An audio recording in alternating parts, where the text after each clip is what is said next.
wallaay sëriñ bi gomee dafa metti bu la dalee booy noob sax doo ko tey ndeysaan dama jot ay message yu baree bari ci soxna yi ndeysaan nga gis ne lu bari si ñoom rek dañu xamul mais boo leen xamalee rek dañuy dellusiwaat soxna si ma yónnee message bi dafa ma yónnee histoire bu doy waar bu may wax ni dafa am koo xamante ne si ñoom ñaar dañ doon génn dañ nekkoon def nañ lu jege 5 ans mu ne ma durant 5 ans yu ñu def waa ji daf ma tardel parce que kilifa gu ne gis naa ko mais ku ñëw rek dama lay dàq ndax waa ji dem naa ba samay parents mere nañ ma ci sax mais ma dëgër fi ma dëgër rek ni kii laa bëgg. nee na ñu dem ba jëmmi jamono waa ji bàyyi ma dem di génn ak sama benn cousine koo xamante ne si rakk la ci man mu ne ma loolu moo ma gën a metti bu doonoon dafa dem ci kaneen sax du ma metti mais dafa ma fa bàyyi ba pare di génn ak sama cousine boo xamante ne si man maa ko présenté. mu ne bi loolu amee nag ma di ko jooy guddeeg bëccëg mu def ma feebar dem ba nar a yàq sama liggéey affaire bi metti ma torop. nee na benn bis nag ci la sama benn xarit ñëw ci man ne ma mbir mi daal buñ ko bàyyee mu sedd day yomb torop ci la ma yóbbu ci benn maara nee na ma suur boobu laa njëkk a dem ci sëriñ mais mosuma dem ci sëriñ bi ma demee nee na maara bi dafa dëddale waa ji ak ndawam soosu daf leen a dëddale carrément ba pare noobal ma ko ndax li ma def njabar la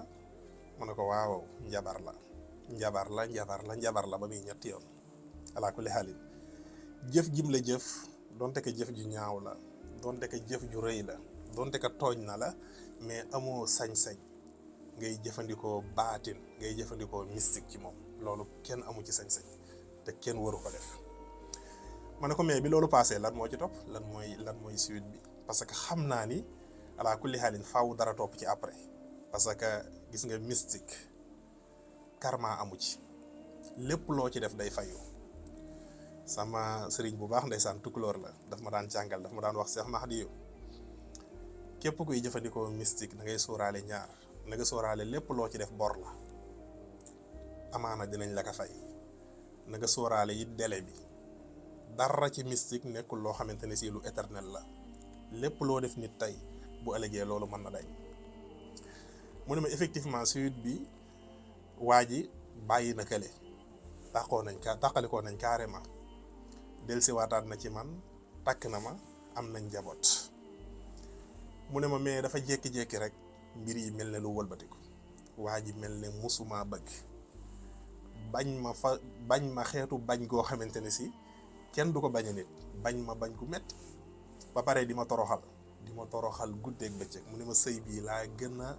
réccu ci sama àdduna chaque jour li may wax mooy lu tax may dugg ci sëy bi parce que bi loolu amee laay doog a xam ne waa ji musuma bëgg. ma ne ko léeg-léeg ñu gëm yàlla ne gëm nañu yàlla mais du ñu gëm dogalu yàlla parce que gëm dogalu yàlla dafa am solo trop ci nit. mën nga gëm yàlla te doo gëm dogal bi te nit ki bu gëmul dogalu yàlla rek léeg-léeg ngëmam du mat. mën nga bëgg dara wala nga bëgganteeg nit jàpp ne lii mooy li gën ci yow mais suñ borom xam na ne lii gënul ci yow suñ borom dàqal la ko boo muñee mu indil la laneen. waaye nag bu fekkente ni si da ngay forcer nga jëfandikoo mystique nga jëfandikoo nopp suñ borom loolu nga bëgg mën nga ko am de parce que moo mayee xam-xam jox borom xam-xam yi sañ-sañ ñuy def